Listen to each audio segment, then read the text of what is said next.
You told CTV News explicitly on July 12 that the splitting of profits or net revenue with the U.S. from the Gordie Howe Bridge would only happen after accounting for the debt of the bridge, but that's not what the text of the new deal says. So, was that a lie, and were you downplaying your concessions to Trump? Thank you for the question. First, let's be clear about what the deal is and isn't with respect to the bridge. And the first thing is, this is a good deal. This is a good deal for Canadian businesses, workers. It's a good deal for the future of our commerce with them. Put in context, there is about $300 billion a year of trade on the land link between Michigan and Ontario. And Premier Ford knows every dime of that trade. He's got it tracked. So $300 billion, a huge amount of trade. So this creates an important link, and it's an absolute, it's an engineering marvel, and it's a testament to the workers who created it. So that's. Secondly, the underlying agreement between Canada and Michigan remains in place. That's the underlying full text, weighty agreement. I'm illustrating the thickness of that agreement. It's in the public domain. Under that agreement, there is no splitting of tolls under that agreement, which is what I was referring to, perhaps imperfectly, but there's no splitting of tolls under that agreement until all of the debt is repaid, debt from Canada. For reference, and it depends on how much traffic and, there's various sensitivities, but for reference, that's about 50 years. It takes about 50 years for that to kick in.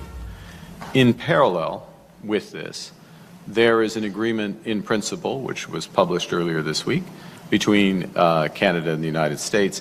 And under that agreement, there is a sharing of net revenues after operating expenses, various other expenses, not including debt repayment. That's, I should have been clear, that's referred to in the Michigan agreement with respect to tolls, but that is under the parallel agreement.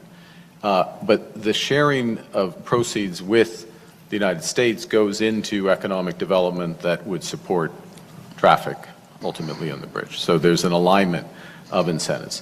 The combination of that agreement and the sharing under that, it is a very marginal impact on the overall economics. Okay, very marginal, because it takes time for traffic to ramp up, there's various costs, there's various sharing, it gets fed back in.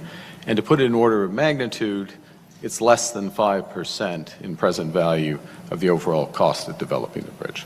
So that's the overall what it is, what it isn't. And yeah, could I have explained it better on a Sunday morning at Stampede? Yeah, with a cowboy hat on? Yes, I could have explained it better. And I explained it better in London, Ontario at GDLS, but I appreciate the opportunity. And Premier Ford would like to say something. Thank you. Oh, in my opinion, the Prime Minister did an excellent job getting this deal done, getting $300 billion of goods across the border to create more opportunities, more jobs. Michigan is Ontario's #1 trading partner with over $70 billion of two-way trade. It's critical for the auto sector, it's critical for auto part manufacturers, and it's critical for all manufacturers that this bridge gets open. He did an incredible job, and I thank you for that. A reporter just asked the sitting Prime Minister of Canada on camera in front of every premier in the country whether he lied to the public. That's not a normal press conference question. That's about as direct an accusation as journalism gets. And Carney's response wasn't a flat denial. It was a 5-part technical explanation that took nearly 3 minutes, involving 2 separate legal agreements stacked on top of each other, a 50-year debt repayment timeline, and an admission, in his own words, that his original explanation could have been better. When the head of government needs that much runway to answer a yes or no question, that tells you something on its own. Strip away the length of the answer, and the actual claim is this: there are 2 different deals here, not one.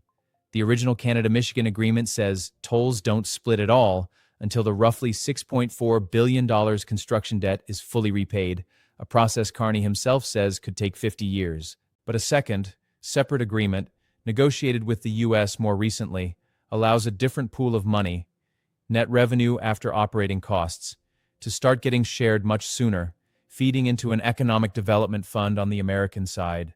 Carney's defense is that these two mechanisms are legally distinct, so his earlier statement about debt repayment wasn't false, just incomplete, where he was describing one agreement while the reporter's question was really about both. Whether that's a fair distinction or convenient hair-splitting is exactly the debate this answer was always going to trigger. Notice what happened the moment Carney finished his long, technical answer. Doug Ford immediately jumped in, unprompted, to close the story out on a positive note, throwing around the $300 billion trade figure and calling Michigan Ontario's single largest trading partner. That's not a coincidence. That's a premier stepping in to end an uncomfortable exchange before it could generate a follow-up question, using jobs and dollar figures to bury a credibility question under an economic win. The bridge exchange dominated the headlines, but the substance of this meeting was actually about something much bigger. Canada's premiers, from every province and territory, coordinating on infrastructure at a scale that's genuinely rare. Carney and the premiers announced agreements catalyzing more than $200 billion in direct investment and nearly 200,000 new jobs, tied to energy and critical minerals projects in British Columbia and Alberta alone. A new subsea power cable connecting Prince Edward Island to the mainland grid got funding. Nova Scotia, PEI, and New Brunswick signed a joint agreement to operate their electricity systems together, a level of regional coordination on energy Premier Lance herself called potentially unprecedented. Maybe the most consequential announcement got almost no attention next to the bridge drama. Canada's First Ministers agreed to move toward a national system of mutual recognition, meaning a nurse licensed in Ontario could start working in Nova Scotia immediately instead of waiting years for a new license. And a BC manufacturer already approved to sell in Alberta could sell anywhere in the country without recertifying province by province.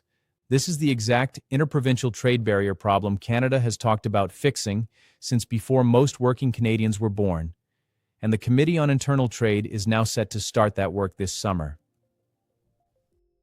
Premiers also used their moment at the microphone to push hard on healthcare funding, with British Columbia's representative specifically flagging a looming fiscal cliff around a mental health agreement expiring in March 2027. It's a reminder that underneath the unified front on trade, provinces are still quietly jockeying with Ottawa over money for hospitals, seniors' care, and mental health services. A fight that hasn't gone away just because tariffs are dominating the headlines. Amid all the tension, one premier lightened the mood with a genuinely patriotic pep talk, reminding the room that Canada has defeated the Nazis, pioneered major tech innovation, and remains the first nation of hockey, before another premier jumped in to add that Canada also did pretty well in soccer this year. It's a small moment, but it captures the tone Carney was clearly going for throughout this entire event, serious about the threats, but unshaken and, at moments, even having fun with it. By the end, Carney closed with a metaphor about the building they were standing in, every stone, every beam sourced from Prince Edward Island itself, arguing Canada already has everything it needs, inside its own borders, to build a strong, fair country without needing to depend on anyone else. Whether that vision survives the next 30 days of tariff negotiations is a separate question, but nobody who watched a reporter accuse the Prime Minister of lying to his face, live, in front of the entire country's leadership, is going to forget how this press conference actually felt.